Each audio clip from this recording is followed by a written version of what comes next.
శ్రీనివాస్ గారితో తర్వాత మన జవహర్ గారితో కూడా మాట్లాడదాం. నమస్తే అండి కూచిపూడి శ్రీనివాస్ గారు, బ్రేక్ఫాస్ట్ న్యూస్ కి స్వాగతం.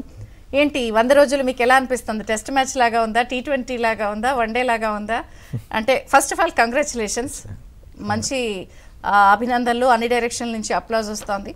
కానీ ఇల్లడక్కనే పండగ కాదంటారు కదా, సంబరాలు ఉన్నాయి, సమస్యలు ఉన్నాయి, ఏం చెప్తారు? విజయచంద్రి గారు, మీకు ప్యానెల్లో ఉన్న పెద్దలిద్దరికి నమస్కారం అండి.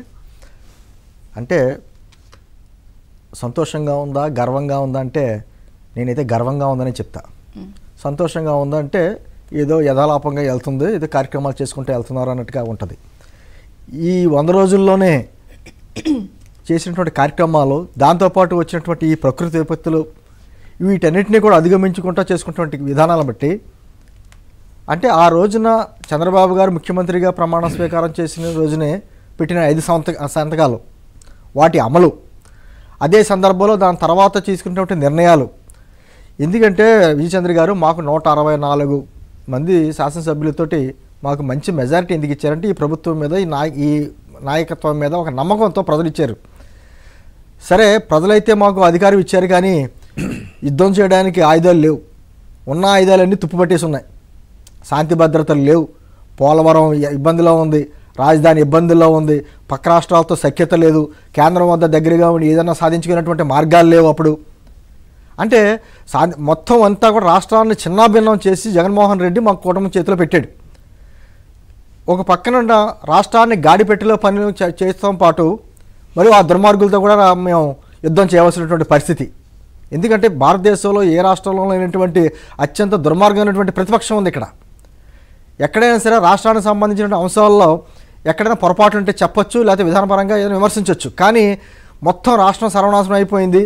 అసలు ఈ ప్రజలు సుఖంగా ఉండడానికి, సంతోషంగా ఉండడానికి ఇష్టం లేనటువంటి వ్యక్తులు ప్రతిపక్షంలో ఉన్నారు ఇక్కడ. ఈ సందర్భంలో ఒక పక్కన మేము పెట్టినటువంటి సంతకాలు కావచ్చు, లేకపోతే ఇచ్చినటువంటి హామీలు కావచ్చు, ఒక్కొక్కటి చెప్పుకుంటూ వెళ్తే విజయచంద్ర గారు పెద్ద లిస్టే వస్తుంది. ఎందుకంటే రాష్ట్ర ఖజానా మొత్తం ఖాళీ అయిపోయి ఉన్నటువంటి పరిస్థితి. ఈ సందర్భంలో ప్రజలకు ఇచ్చినటువంటి హామీలు నెరవేర్చుకుంటూ వెళ్ళడానికి, వాళ్ళ కాళ్ళ మీద వాళ్ళు నిలబడే చేసేటువంటి కార్యక్రమాలు చేసుకుంటూ వెళ్ళడానికి, అదేవిధంగా ఎప్పటి నుంచో ఉన్నటువంటి పరిష్కారం కాని సమస్యలు, విభజన సమస్యలు కావచ్చు, వివిధ రకాలైనటువంటి సమస్యలు పరిష్కార దిశగా పనిచేయడానికి కావచ్చు, ఏదైనా ఒక ముందడుగులు మాత్రం పడ్డాయి.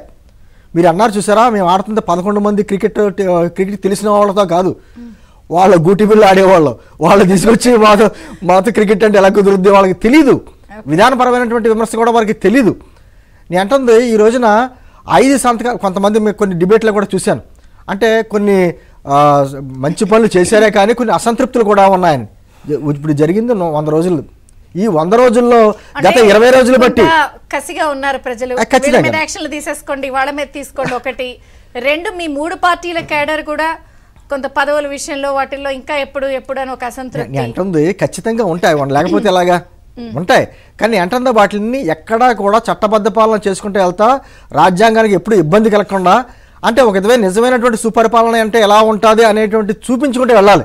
ఏదో నేను పదే చెప్తాను, ప్రజల భావోద్రేకాలు బట్టి ప్రభుత్వాలు పనిచేయవు, ప్రజల అభిప్రాయాలు బట్టి తీసుకుంటాయి, కానీ వాళ్ళ భావోద్రేకాలు బట్టి ప్రభుత్వాలు పనిచేయకూడదు. ఎందుకంటున్నారంటే ఎన్నో రకంగా ఆశిస్తారు, ఇన్స్టెంట్ జస్టిస్ కోరుకుంటారు ఎక్కడైనా సరే, ఇమ్మీడియట్గా జరిగిపోవాలి, ఈ విధంగా జరిగిపోవాలని చెప్పేసి. మేము అధికారంలోకి వచ్చిన వెంటనే మీరు గమనించండి, ఈ సంతకాలతో పాటు గత 5 సంవత్సరాల్లో జరిగినటువంటి విపత్తులన్నింటినీ కూడా శ్వేతపత్రాల రూపంలో ప్రజల ముందు పెంచాం. అది మద్యం గురించి కావచ్చు, లేకపోతే జరిగిన దోపిడీ కావచ్చు, శాంతి భద్రత విషయాలు కావచ్చు, అమరావతి విషయాలు కావచ్చు, పోలవరం విషయం కావచ్చు, ఏం జరిగిందో అనేది ప్రజలకు వివరించుకుంటూ వచ్చాం శ్వేతపత్రాల రూపంలో. అదే సందర్భంలో కేంద్రం నుంచి ఏ విధంగా రాబట్టుకోవాలి, ఈ రోజున మన ఓటాన్ అకౌంట్ బడ్జెట్లో కూడా ఒక పక్క నుంచి సంక్షేమానికి, అదేవిధంగా అభివృద్ధికి, అంటే జలవనరులకి దాదాపు 15,000 కోట్లు కేటాయించారు, అదేవిధంగా సంక్షేమానికి 13,000 కోట్లు కేటాయించి మా ప్రభుత్వం సంక్షేమం అధికారం 2 కళ్ళుగా ముందుకెళ్తాయనేది చెప్పకనే చెప్పాం. అదే సందర్భంలో కేంద్రం నుంచి ఈ రోజున కేంద్ర సహకారం కూడా ఉండడంతో అమరావతి